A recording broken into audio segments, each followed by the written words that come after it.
All right. Hopefully there's volume here. I'm flying blind. Let's see here.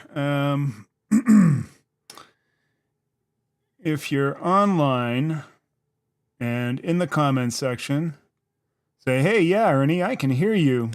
Otherwise, say, hey, no, Ernie, I can't hear you. Of course, you would never know that I'm actually asking you to say that. So what I need to do is another way. And the reason why I am kind of up in the air.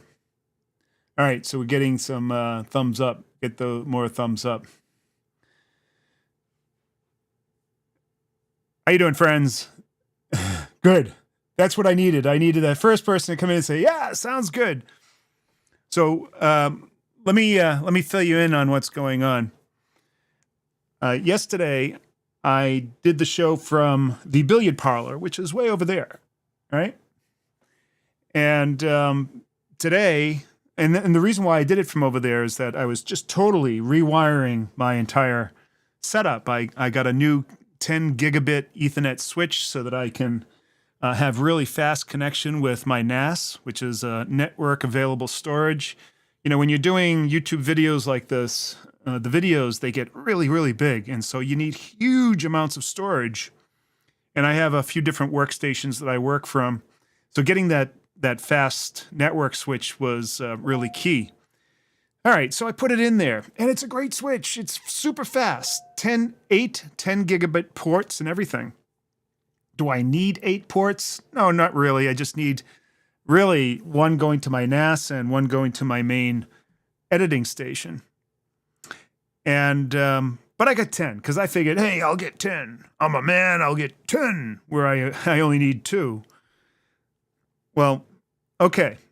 What I wasn't really planning on was the incredible noise that it creates. It's like a tornado. You know, and you know, if you listen closely, while I'm not talking, you'll hear it.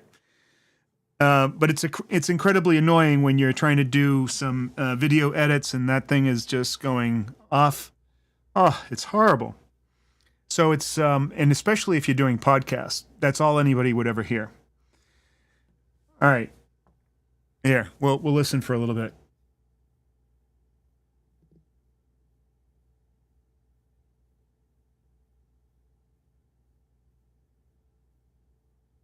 It's not whirring right now. It's constant drone, but every once in a while it goes.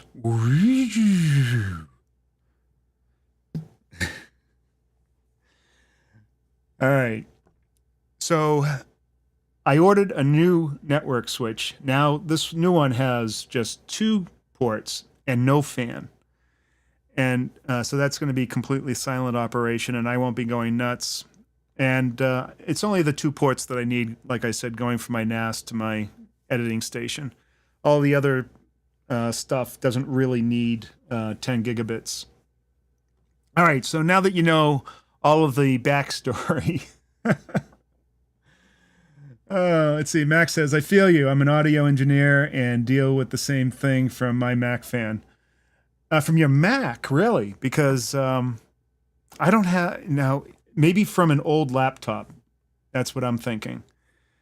But I never heard anything come from any iMac that I owned. And but now I have a studio Mac here, and I have a Mac Mini. They're both M1 machines. They make no noise at all.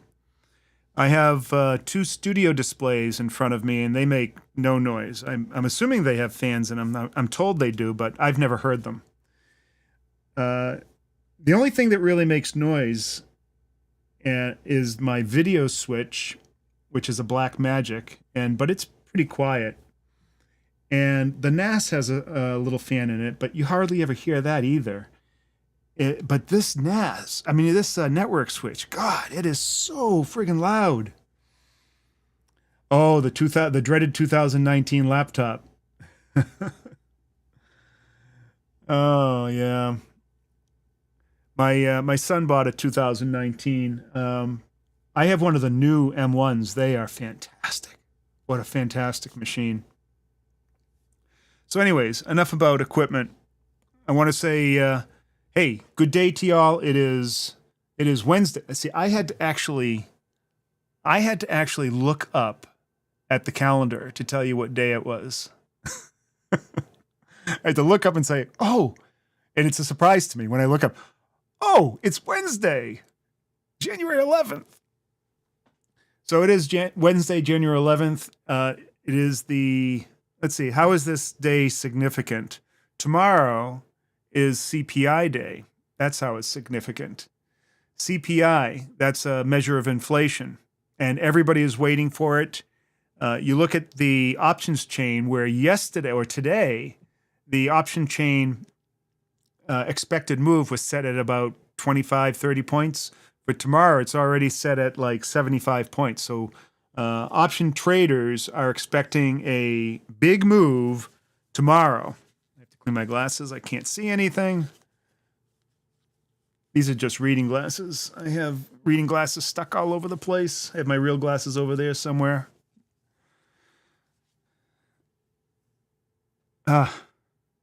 Still horrible. How does anybody work like this with noise and can't see, can't hear, have no idea what time or day it is? But all's good. All right. So, talking about today's market, there wasn't a whole lot to say in terms of economic reports or big goings on. The market is up a bit. It gapped up and has steadily moved up throughout the day. That's largely in anticipation, I think, of oh, don't say that, JP. It's not an age thing. Yeah, I'm an old fart, but I'm still young at heart. And so anyways, you're getting me off my game here. All right, so the market gapped up. The only thing that I can take from that is they are anticipating or trying to front run a good CPI report. Now, we're heading into a new paradigm that we haven't seen for quite some time, well, at least for the past few years, where we've been in this kind of opposite world. And opposite world this is all relative to the Fed and the market. Opposite world basically means that when anything good happens in the economy, that is bad for the market. And this worked both during times of quantitative easing and quantitative tightening. Because if it was good for the market, then that meant one of two things, But now, basically, it means that if it's good for the market, then they need to continue with the rate hikes in order to squash inflation. They're under this insane impression that that's how you're going to solve inflation, by essentially killing jobs and making it tougher for the average folk to make a living or just live. So that's opposite world. Now, of course, if there were bad economic news, then that would be good for the market. So, and for the opposite reason, because if it were bad for bad economic news, then that would mean that, hey, they're doing their job, jobs are getting squished, we're all under pressure, and that should bring, quote, that should bring inflation down, which is all a bunch of crap. It just does not make any sense whatsoever. But anyways, we're now moving into an era where it seems that opposite world is starting to go opposite in of itself, where we're getting back to some form of normalcy, which will not feel normal to everybody because they'll be all confused, Oh, good news is good now and bad news is bad. Of course, then there will be some period of time where good news is bad and bad news is also bad. I feel that is really where we're going first before we can get completely to the normal side. Now, unless the CPI numbers come out and they're just fantastic, that could, change everything. God only knows, it is so frustrating as as an American, as a capitalist, as someone who is freedom loving and a believer in capitalism and meritocracy, you would hope that the world worked that way. In fact, you would idealize and think that if only the world worked that way, everything would be cool. And that when bad things happen, they get squashed and then they get, recycled, and then good things replace them, or something that you would hopefully would be good. But it's not that way at all. Everything is manipulated. That's the life that we live, really. And we have to figure out how to live between the cracks that way. And it's in everything, not just the market. It's in everything. JP says, don't forget, no news is also bad. No news is bad, but too much news is also bad.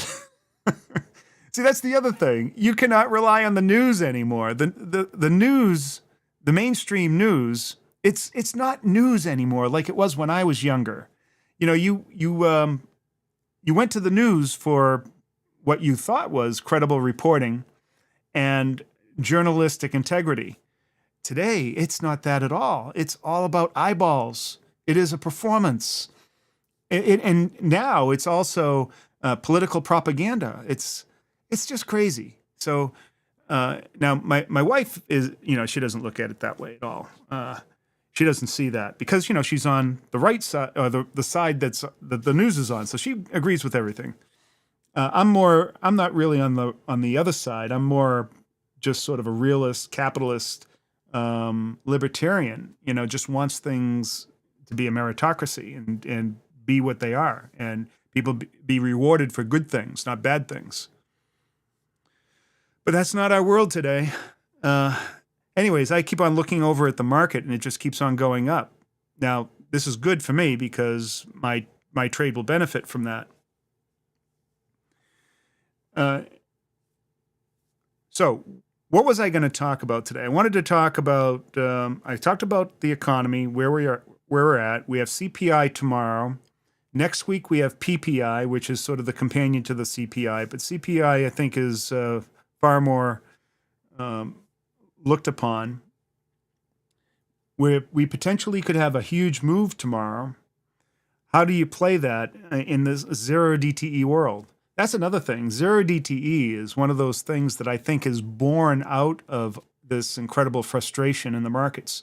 People don't feel comfortable, taking longer, spending too much time in the market. And everyone wants to now go back to these short-term deals. Now, the problem with short-term deals is that that's a canard. Most people that day trade lose. So why do they want to go to zero DTE? Because zero DTE offers something a little extra, an added edge, some wind at your back. You've compressed what was the normal option cycle of, say, monthly options down to weekly. And those weekly options, there are 8 days in those weekly options. And the time decays at an exponential rate. So about 50% of all the premium that's available for that option. It happens in 1 day. 1 day.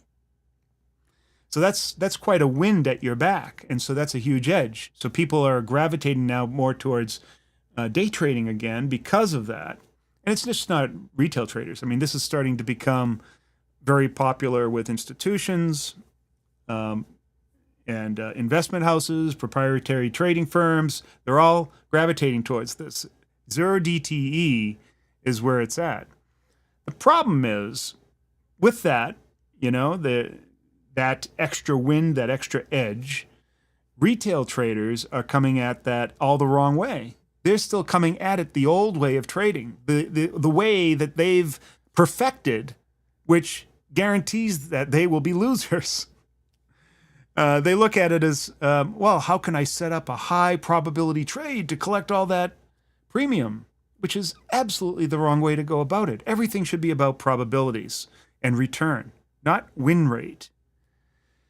So anyways, that's what this service is about. It's showing people how to look at this incredible opportunity, this incredible edge of 0 DTE and treat it the way a pro would treat it and learn how to trade it like a pro would trade it.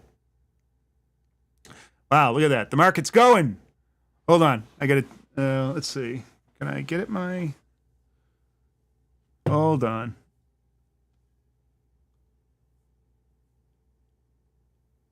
Can you hear the fan in the background?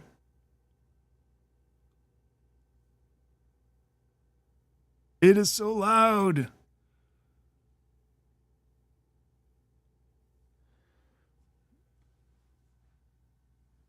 No, I can't get at it. Hold on. Be right back.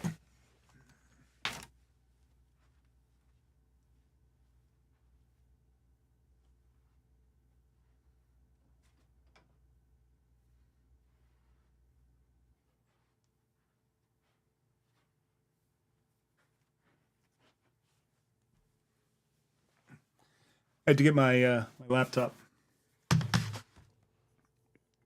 I have the trade on here. I normally have it on this other computer here, but like I said, I was totally rewiring my workstation here, my video studio, and I didn't get to everything. Okay, we're doing okay. All right, Ernie. That's good. So we'll just put this over to the side like that. You know what I could do? I could bring that online. I don't know how this will work, but let's give it a shot. I don't know if it will look good or not. Does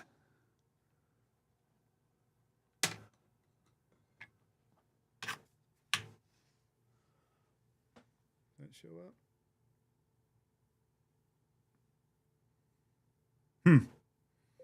Yeah, that looks like crap. Doesn't really show up that well. Is there another way to do that?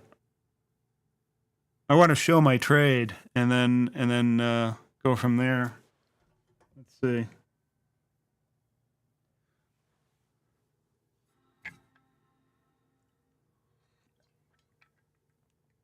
But it doesn't look like I'm going to be able to. I haven't fully set up everything. Once I get everything set up, I'm going to have a multimedia extravaganza. No matter where you look, you'll be able to see something new and different and cool. All right, so we'll just put that aside, and we'll take a look at the old iPad instead, and we'll do like a little video lesson. That'll work.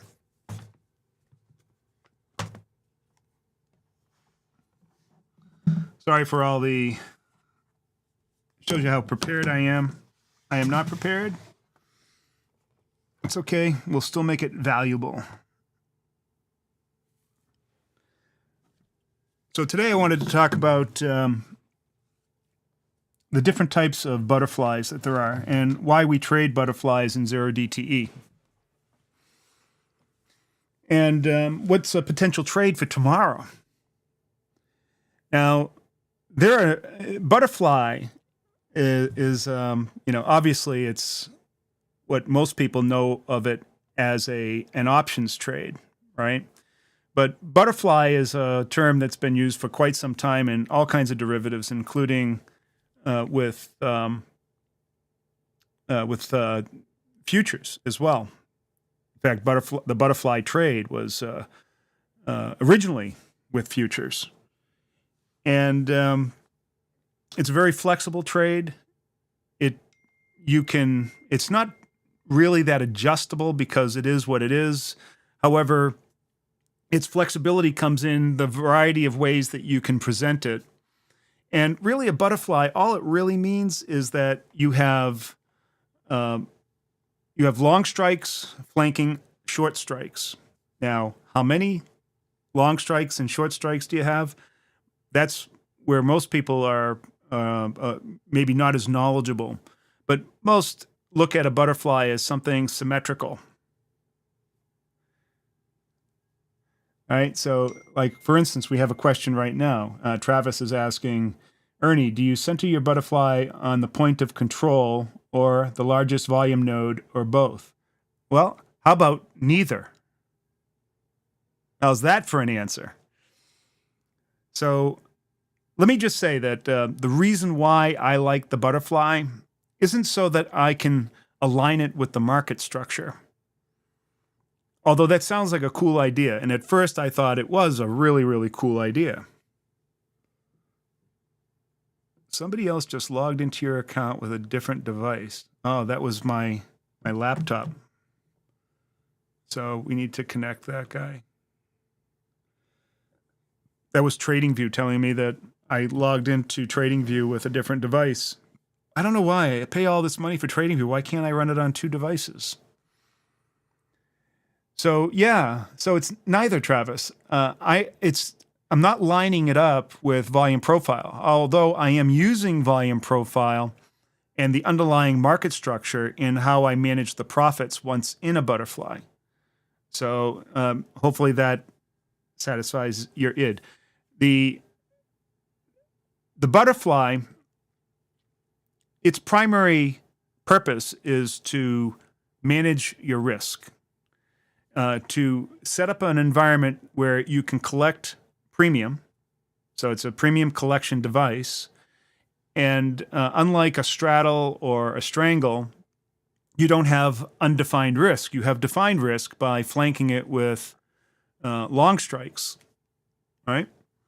And with that, you can create a butterfly or a strategy that has fantastic risk to reward characteristics.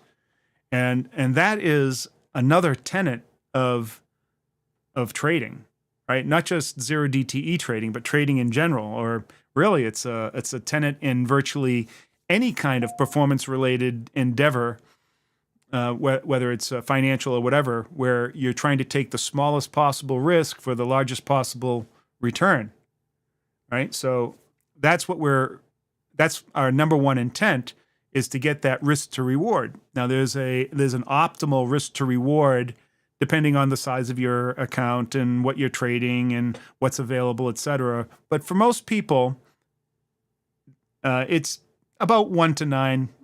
That's pretty much the standard. And if you go and talk to some of the old floor traders with butterflies, or even some of the more modern options traders on the floor, the exchanges, they'll all tell you it's 1 to 9. And that's actually something that I've come to find as well in my trading, because all of my trading, regardless of all the different risk to rewards that I took in all of these hundreds and hundreds of trades that I've done with zero DTE over the past couple of years, they have all averaged out to 8.8, which is basically 1 to 9, right? So 1 to 9 is like the sweet spot. That's where we start. We don't start with where's the volume profile. I start with, hey, can I put on a good risk to reward? Can I put on a trade where, and quite frankly, the market will tell you where to put those strikes based on whether it's a 1 to 9 risk to reward. Because if I choose a center strike to where to start my butterfly, and then once I start widening it, I can widen it to maybe 15 wide, then 20, 25, whatever. Maybe like I widen it to 25 and I look and the cost is $5. Well, $5 for a 20 wide or a 25 wide spread is not 1 to 9. Nowhere close. What I really need it to be is at $2.50, because $2.50 minus 2,500 would give you 2,250, and 2,250 divided by 250, which is the risk, would give you 1 to 9, right? No. Yes. So anyways, you always want to get your risk, your debit, 1/10 the size of your max, or the width of your fly. That'll give you the 1 to 9 and put you in an optimal position mathematically to give you the best combination of potential reward and the amount of risk that you want to take. You want to take these small risks for potentially large reward. And of course, you'll take any reward that's in between there, the plethora of, or spectrum of rewards that are in between, your max risk and your max profit. So that's one of the reasons why the butterfly is so cool, because you can define these things. The other is that you can collect the premium, and you can collect the premium on the day that you want to collect premium, the expiration day, where it's giving you that premium, that big punch of premium in a very short time frame. So that's why people are gravitating towards zero DTE, because now it's making day trading easier for a lot of people. The problem is that they're going about it all wrong. All wrong. Completely wrong. They're trying to make everything into a high probability trade. They don't like that 1 to 9 or that asymmetric. That's something that does not compute.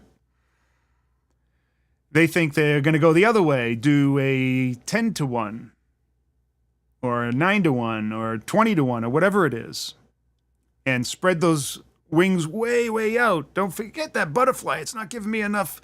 They want to put it around price as if it's a neutral trade, but there's nothing neutral about the market. The market's hardly ever neutral. Would you want to put on a neutral trade for tomorrow's market with a 72-point expected move? What kind of silliness is that? Now you might say, well, how am I going to put on a butterfly that has even less range? Well, you don't put it around price. You put it outside, out of the money, and you hope that price goes towards it. But what if it goes the other way? Well, then you put another one over there, forming what we call our classic Batman trade. So that's what you do. So that's the flexibility of the butterfly. The other thing that you can control is how wide you want to make it. And there's even more. It doesn't have to be symmetrical. It could be asymmetrical. Just like asymmetrical risk to reward, you could change the closer spread and the further away spread to you when you're putting this trade on, make them different widths, and that will create what's called a broken wing butterfly. Basically, it looks like a butterfly and you chopped off its wing, I guess. It sounds silly to me, but that's what they call it. They call it a broken wing butterfly. There are other ways that you can do butterflies. Remember, I said a butterfly doesn't necessarily have to be this symmetrical thing. That's just, made up construct. That's what is most popular. And, in the futures world, we used to do butterflies all the time, but they were all kinds of different weights. And a lot of times we would do them with a kind of arbitrage in mind and do it with different futures contracts. We would make a butterfly that would consist of, the Dow futures with the S&P futures, or the oil futures with the heating oil futures, or whatever. And we would create these elaborate butterflies, but with, different weights on the wings and different weights on the shorts. And so that's really the real power, I think, of current butterflies, even with options. We can change those. We can create what's called an unbalanced butterfly. Let's see, we got some more. I'm going to get to the comments in a second. So we can create an unbalanced butterfly as well. It doesn't have to be 1, 2, 1. It could be 1, 3, 2, or 2, 7, 4, or, whatever combination that, floats your boat. And so you would do that in order to create different different risk structures and modeling your idea of where the market is showing strength or where it isn't showing strength. And yes, was it Travis? Yes, Travis, you could even do it to accommodate various market structure elements as well. Although with what we're doing with zero DTE, we don't do it quite so much. We're more focused on just the risk to reward. So all of these things are possible, which again is pointing to the butterfly as being a supremely flexible mechanism for modeling your idea of the market. All right. Now, we could go through all of the different variations, which would be really interesting, but it would take a long time. And I'll leave that for next time once I have my studio all set up. And when the studio's all set up, then we'll do something a little bit more in depth, and I'll do some graphics and I'll draw and I'll show you all kinds of things. And then we'll put it up on the website as a free course for you to have for your own. You'll be able to refer to this course anytime you want as either learning material or reference material on how to trade zero DTE. Now, will the course by itself teach you how to be a supreme zero DTE trader? No, it will not. Sorry to burst your bubble, but it won't. It's great information. And I'm sure that there are some people out there that can take that and run with it and create a career around it. But not most people, the vast majority, virtually everybody. And that is because it's not the strategy that gets you from point A to point B. And I don't want to even imply that point A to point B is such a short distance. A lot of people think that, hey, give me the strategy and I can start becoming successful. It doesn't work that way. It's like saying, man, give me a bat and a ball and I'll become a professional baseball player. No. Oh, then give me the rule book too. Then I'll know everything about baseball. No, you won't. Oh, man, I really want to become a professional baseball player. Oh, I forgot. I need a glove and cleats. Now I can become a professional baseball. No, not even close. You'd be lucky if you even play, some triple D alternative league. Never mind a pro. So why would you think it's any different in trading, right? Just give you the strategy and all of a sudden you're going to become a success? No way. Just doesn't work that way. Never has, never will. And that's really one of the problems, the bane of the existence of the retail trader. They think that they can read a book, take a course, and boom, they're there. They don't know that it really is all about time and effort, and then the kind of effort that you put in within that time. And you have to spend that time in order to develop the right skill set, the right process, the right self-improvement or continuous improvement process, the iterative nature of it. You need to know the nuance. You need to know all of the analysis, the underlying philosophy, the frameworks. You need to know all of that, and then you need to be able to execute on it. You need to develop that execution skill. That doesn't happen by yourself. It happens when you have a coach.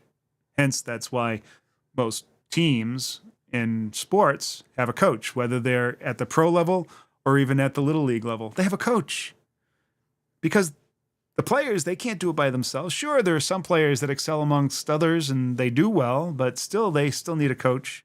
Even the best players in the world, they rely on their coach. And it's not just baseball. It's virtually everything that has to do with achieving peak performance. You want to be a peak performer, you need a coach. So that's what our service, see, I noticed that very smooth transition into what you think is a lesson for you, but it's really just an ad for 0-DTE.com. Just kidding. But it's true. Both that it's an ad and what I'm telling you is true. That you need a coach in order to guide you and keep you accountable in that guidance to make sure that you stay on the path to becoming a professional. And that path never ends. It's not like, hey, I go from A to B. No, there is no B. B just keeps on getting down the road, C, D, E, F, and there is no end to that alphabet. So that path is continuous, but you need someone to help you get on that path, stay on that path, and keep you accountable to being on that path. And that's really what our service here is all about. We show you the methods that pros use. We show you the process and the skill sets that you need to acquire that pros use. We show you how to become a pro. So that's the difference between what we do here and whatever anybody else is doing out there. All right. So now what I'll do is the little roll call. There was a little pullback in the market. Maybe we can take a look at the market and then we'll do the roll call because I'm sure you would much rather see the market while I bring up the different people rather than my face. So, semi-shaven too. No, that's not it. We want the secondary display. There we go. All right. So we can see the gap up that we had here in the market, right there. And pretty healthy gap. Will that gap get filled? I don't know. Must a gap get filled? No, it does not have to. And we gapped up, took a little time, did a little pullback, which is very prototypical. When you have a huge move up, you usually have a grind, then a pullback, then a continuation of trend, and then a grind into the close. So that's what I expect to happen. Very similar to what happened yesterday. We had a move up, a pullback, and then a grind, and then a whoosh into the close yesterday. So we'll see. We'll see if that happens today and makes us all happy. This little line here I put was kind of the break-even point for me on whether to stay into my trade or not. And as long as it moved above there by a certain time frame, which was at noontime, right about here, right? And it did, that I would stay in the trade. And so now it continues to move up, maybe not as fast as I'd like. It would really need to move up to about here to guarantee a profit, right about there, new high. So pretty close. Anyways, that's what that is. And that's what I showed to our group, that that was sort of the line of demarcation for me, and probably for a lot of other people that are following what I'm doing. But we encourage everybody within our group to become totally independent traders. That's what a pro organization does. All right. So here we are. We're moving up. I think that we're going to move a little higher. We'll make a new high going into the close. Well, there's not much time. There's only 20 minutes left. So who knows what's going to happen. Maybe we've moved up enough for the market. This is good enough. I don't know. Well, tomorrow morning is CPI. It could be that everyone's just sort of giving a little retrospective thinking, do I want to waste any more effort? Do I want to conserve my energy now? Because tomorrow is the CPI, and who knows where that's going to go. Have I moved the market? Have I moved my position too far north? Or have I moved it enough? Right? I mean, if it's a good CPI, maybe you haven't moved it enough.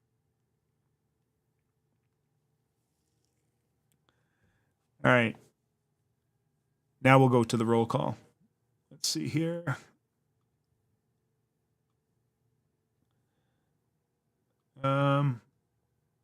All right. Okay, so we have Travis. Travis, how you doing, Travis? Thank you very much. And JP's here. Brian, how you doing? Yo. And there's Travis again. We have Max. I'm going to try this. Desmarius. I probably totally butchered that. I'm sorry if I did. Jay Hens here. How you doing? And Max Virtual. Nice to see you. All right. And it was Max that gave the comment on the audio thing and then spurred my Mac comments. And JP is claiming that I'm some old fart, but I'm not.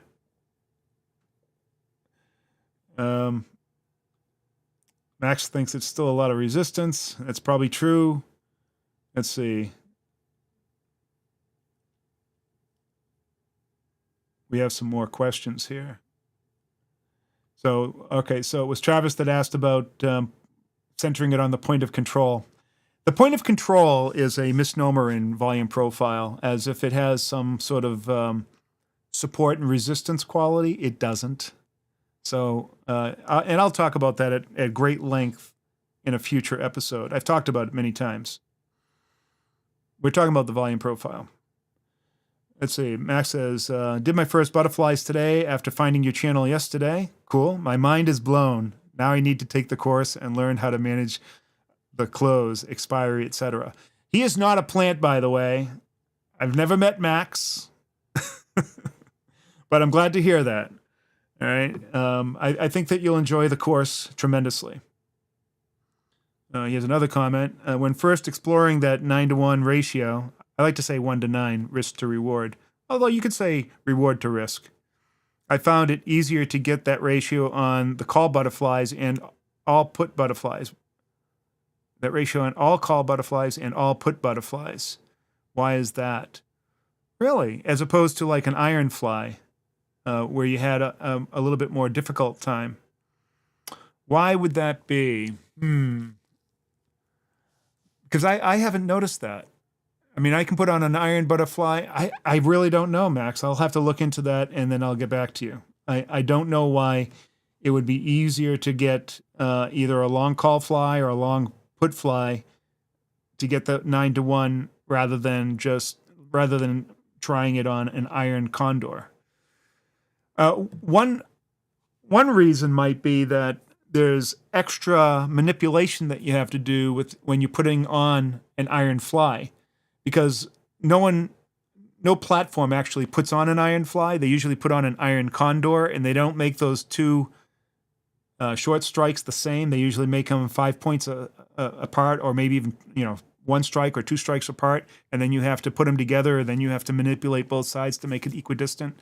So that might be why, because it just takes a little bit more effort to try to get that 1-to-9 when you have two extra moving parts. That's my guess.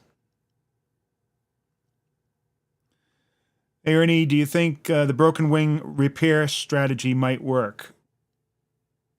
Well, I'm not really familiar with what the broken wing, quote, repair strategy is. I mean, I've heard of, similar, I've heard of repair strategies, but I'm not sure exactly what you're talking about there. Setting a limit order to transform them into a normal fly if the market moves away from you. Well, you could do that, or you could start. Now, what you would be doing, setting a limit order to transform them into a normal fly. A limit order. So you're rolling one of the legs, or are you simply adding another spread on top of it to make it an unbalanced fly? I mean, you could be doing both. All right. Max says he needs 39.50 today for a perfect hit. I'm rooting for you.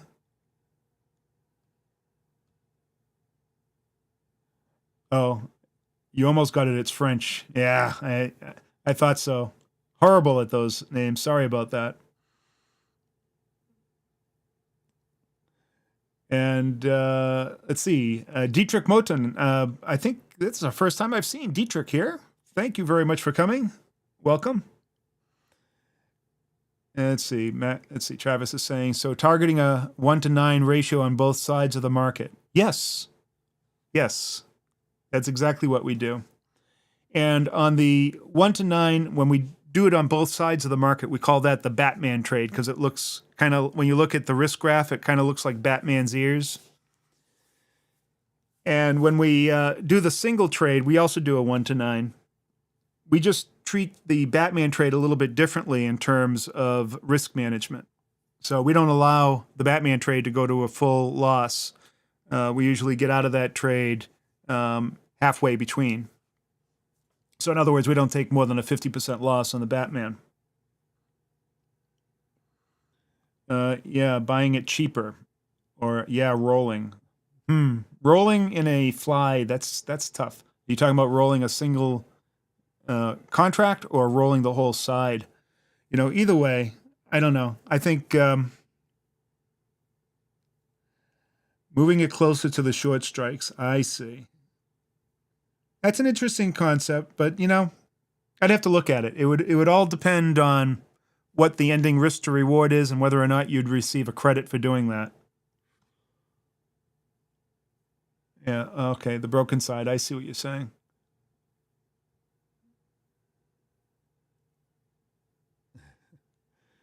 It's a funky name. Yeah, it Demaris. Now, how would you say that in French? Demara. I can't even say it. Forget it. I'm going to butcher it. Some people do that to make an eventual risk-free fly. You know, I get that, right? A risk-free fly. You can also do a risk-free fly by legging into it. That would be another way. But to say it's risk-free is kind of a misnomer. It's risk-free after you've already taken profit and eliminated your risk. So, but the trade itself may still have some inherent risk, or you may lose or go down in terms of your unrealized gains from where you are. So it isn't necessarily risk-free. It's basically saying that, well, I started the day at X and I'm not going to go below X.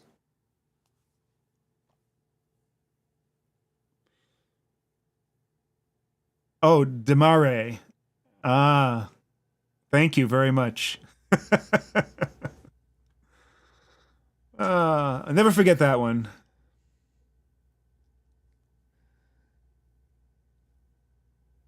I'm assuming that j'ai habité in France means you lived in France as a teenager. And I'm sure I mispronounced that as well. You know, I took French when I was in high school. Was it in high school or junior high? It was a long time ago. That was a long time ago. How long ago was that? When was I in high school? I graduated 44 years ago. Wow. Can you imagine that? I'm coming up on my 50th, well, my 45th high school reunion. I don't think they do at this point, they don't do it every 5 years anymore. Now they do it every 10 years. Yeah, I took French. I think it was in 9th grade, so that would be junior high. So that would be 47 years ago. Wow. Long time ago.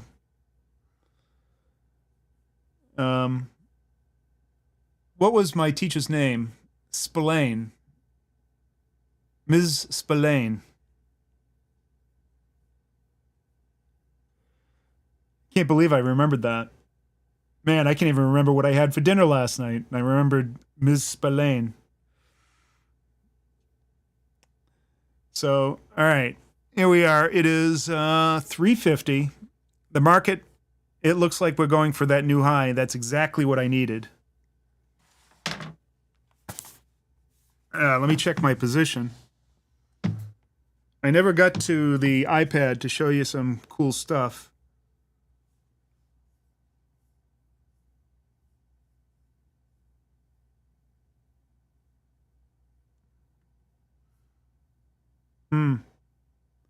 Still need to move up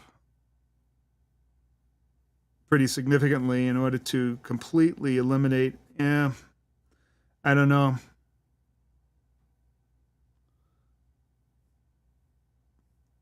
Well, it's not bad. I'm not quite inside the profit tent, but it's not a max loss either, so it's all good.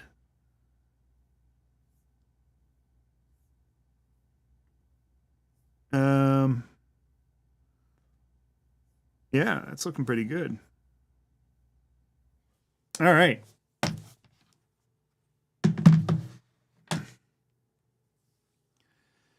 So Travis is asking, so on a Batman trade, you close both spreads out if you reach a 50% loss.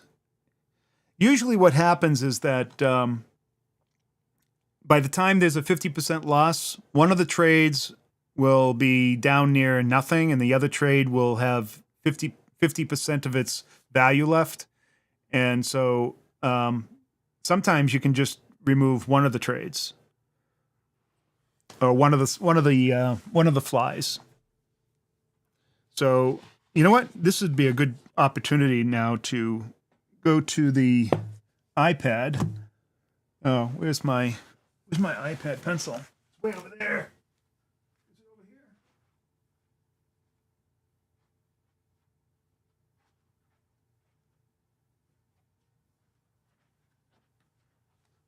I don't know what happened to my iPad pencil.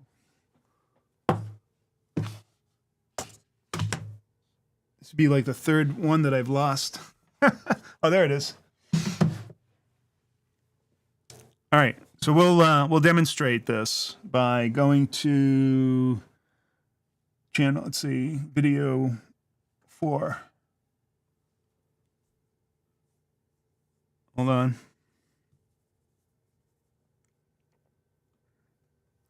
All right, we're on the iPad.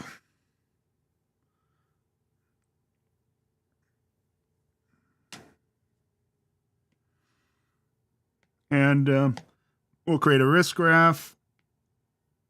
Oh, that is horrible, Ernie. What is that? We need a different pen. We need, I don't know, a studio pen? How's a studio pen look? Oh, that's horrible. We need, why is it like that? We need a gel pen. So I guess the jitter, the fall off, I don't want fall off. Oh, the fall off, that was good. Spacing.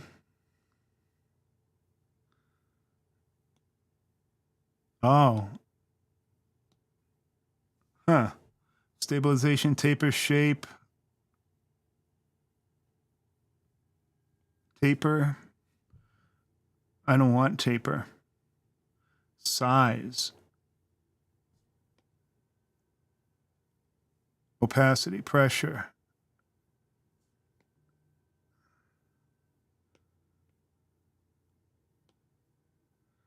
All right. That's getting a little bit better, right? All this stuff that you can do.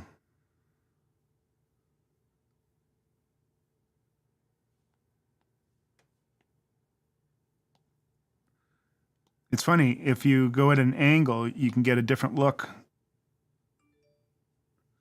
That's pretty cool. All right. So we'll erase all this.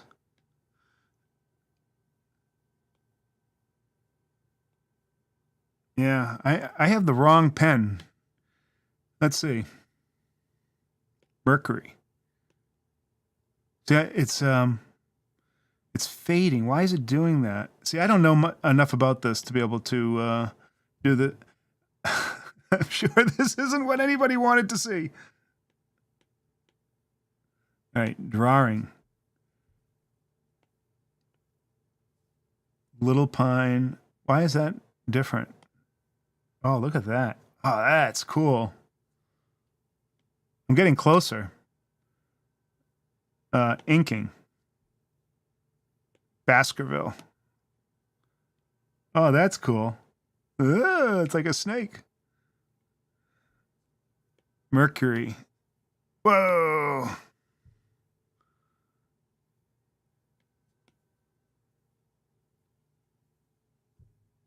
Let's see, what else do we have? Inca. Oh, what did I do? Where did I go? Inking. Oh, that's inking. We don't want inking. We want painting. No? We want recent. See, I thought gel pen was the way to go, but the gel pen is like...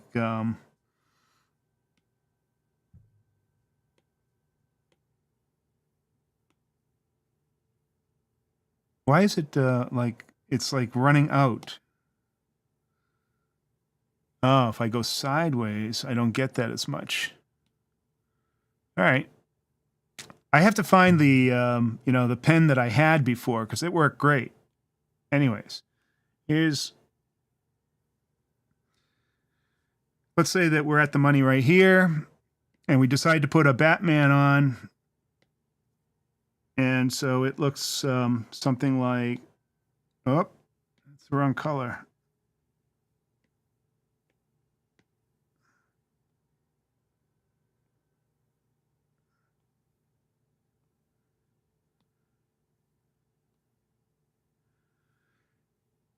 And then the profit curve maybe looks something like that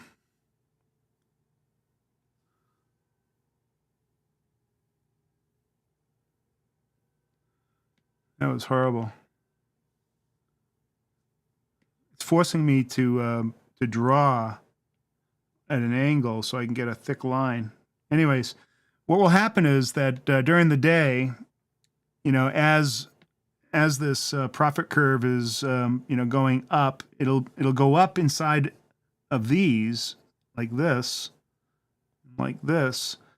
but it'll go down here. All right, so you end up having a curve that looks like that. All right. I don't know why it's fading when I draw. Why is that? There must be some kind of ink or luminance or organic or vintage materials, elements, abstract textures, airbrush. Maybe it's this. Is that it?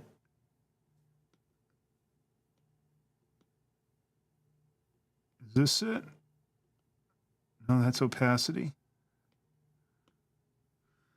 Anyways, when it goes down here, let's say that you're right here,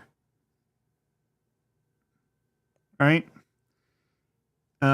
This side probably went to 0. This side probably has at least something left, so that your total risk is, near 50%. I got to figure this out, but maybe right now is not the best time to do it, because the market is going nuts. That's the boob trade? No, it's the Batman trade. Come on, do not mock my strategies. Once you see it. It's Madonna's brassiere. How's that for a visual? All right, let's see. Where am I? Oh, yes, I am profitable. I wish I could show this to you. How can I show this? I know.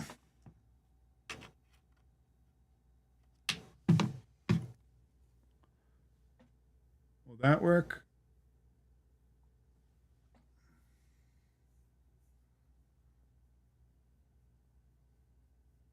No. That doesn't work. Why doesn't that work?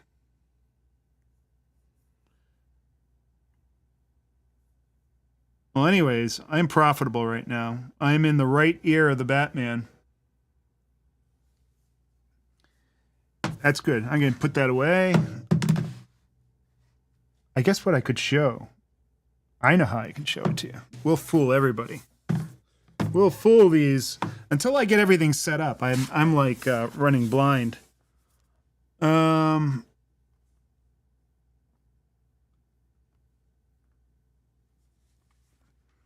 right.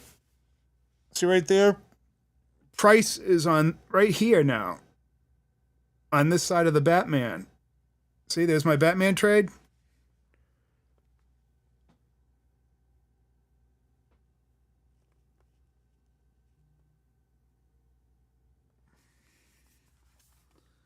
And so, yeah, it's in profit now.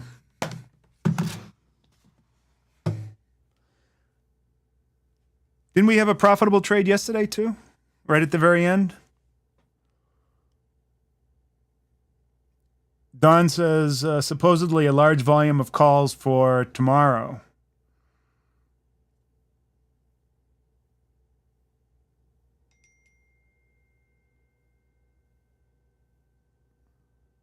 Pretty cool. I have to figure out this iPad thing because all of a sudden now I get this fading. I'm sure from a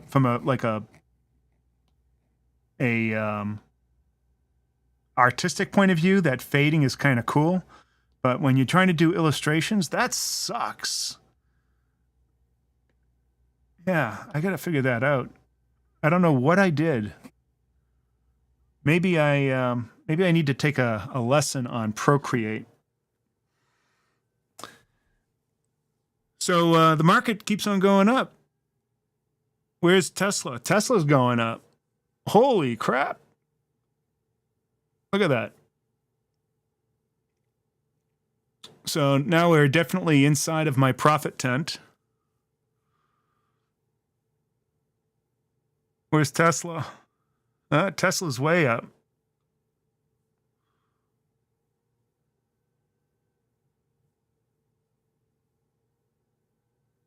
Look at how high it went today. Wow. I think the market's finally waking up to the fact, well, Tesla's earnings are coming up soon, I think. Let's see, when are the earnings? At the end of January, I believe.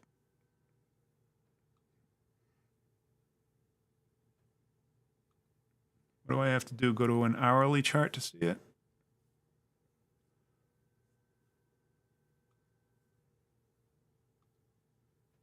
Yeah, there's earnings right here.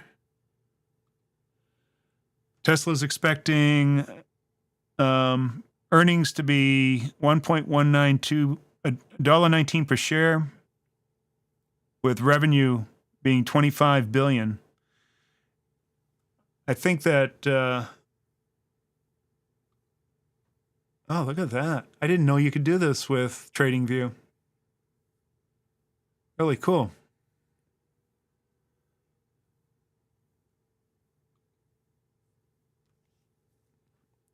I treat TradingView like it's a one-trick pony.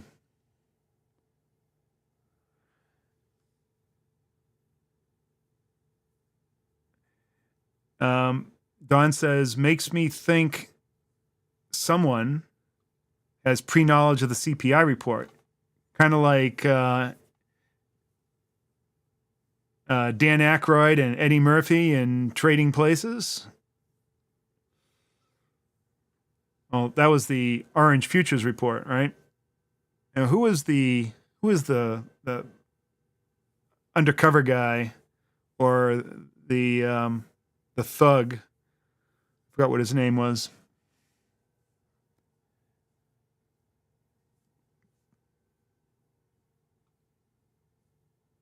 It's looking pretty good there. Was it Beasley or Binkman or something like that? The thug in Trading Places. Beeks, Mr. Beeks. I knew it began with a B. Thank you, JP. You did? Don says he just watched that movie a week ago. I think I probably saw it maybe, 10 years ago.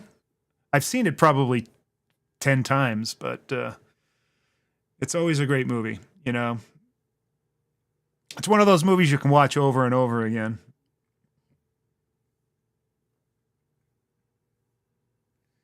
As are most Eddie Murphy movies and Dan Aykroyd movies. Oh, caught it on Pluto TV. So does Pluto TV have like all old shows on it? Do they have the old sitcoms and stuff? That's what I'd like to see.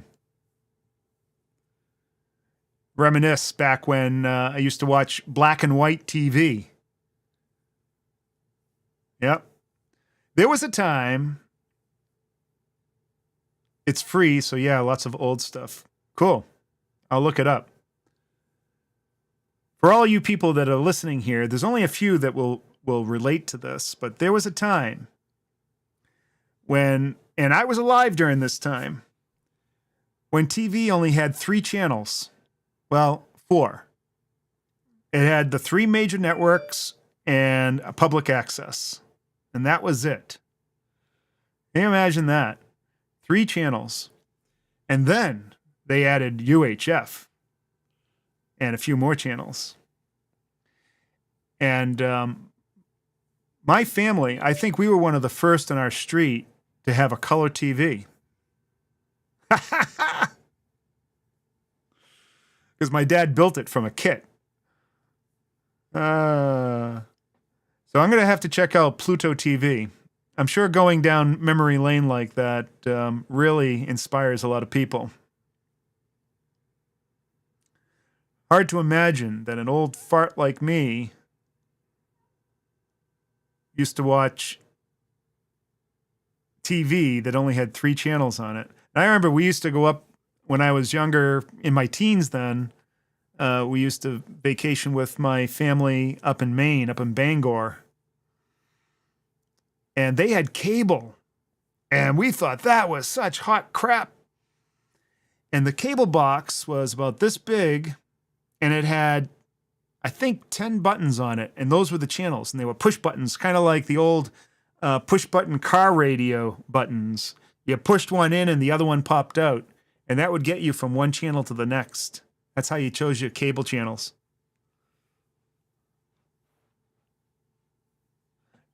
Oh, God, yeah.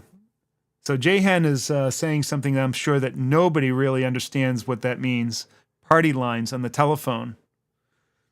So the old telephone, there were certain lines or certain ways that you could get onto the telephone, and it would be, and everybody else, you could hear everybody else. They would get on as well. And it was kind of like a community channel on the telephone. I don't think it was a feature as much as it was an anomaly of the way the telephone system worked. But there was also a time when I was younger, if you wanted to dial somebody that was outside your area, and when I mean outside your area, I mean like, maybe 10 or 15 miles away. That was outside your area. In order to reach them, you had to connect with the operator and ask the operator to connect you. I know, that is mind-blowing, considering where we are. And let's see. See, when I get into this reminiscing stuff, I can't stop, and I'm really sorry. We also had independent TV channel. That is where we all watched Ultraman, Speed Racer, and Lost in Space after school. Those were all late 60s, early 70s shows. They were originally all in black and white, believe it or not. I never saw Ultraman. I don't know what Ultraman is, but Speed Racer. Go, Speed Racer! Go, Speed Racer! Go, Speed Racer! Go! And he was always fighting with his nemesis, Racer X.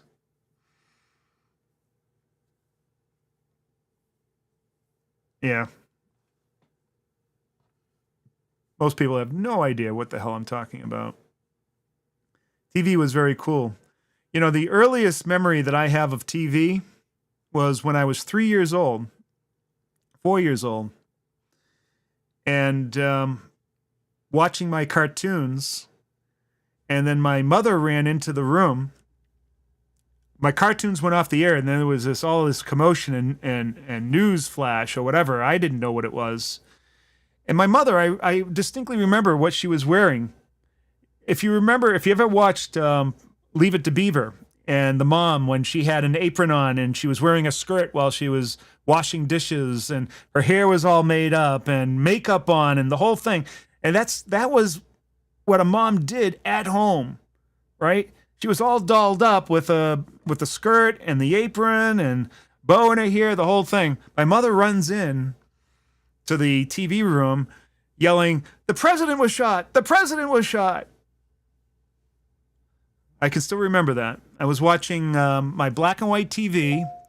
The TV was a turquoise blue plastic sitting on a black wire frame with wheels so that we could wheel it out to the living room and watch our favorite shows while we were eating. It had rabbit ears. Holy crap. Is the market almost done? It's done. Oh, I'm sorry. I talked right through it. Yeah, TV. Those were real TV dinners. That was before frozen TV dinners. And then that became such a thing. And the mom, was kind of I don't know why it became a thing that they had to create the frozen TV dinners for that one event.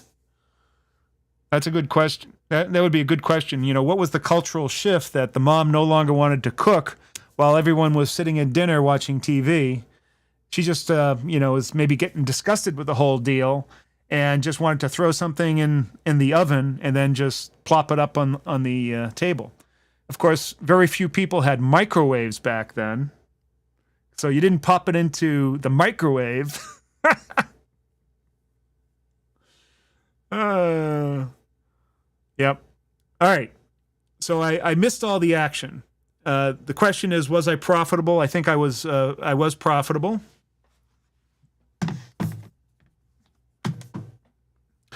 Yes, I was profitable. So yesterday I was profitable too. Very cool.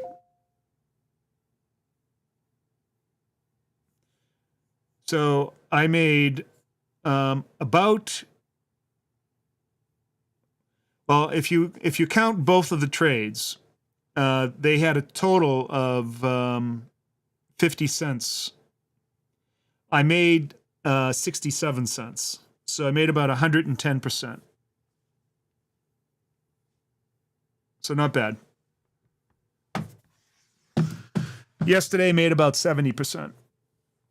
So that's pretty much average for most of our returns, about between 50 and 150%. All right. So I'm done now. I want to thank everybody for showing up. Thank you very much. I'm sorry I hung over. I didn't even note. See, I didn't even notice my laptop didn't ding, ding, ding like it usually does. I would know that the market came to an end. Instead, I just started talking. Oh, the wife's calling. That means she wants me to go walk the dogs. I'm done. See y'all. Peace. The wife is calling.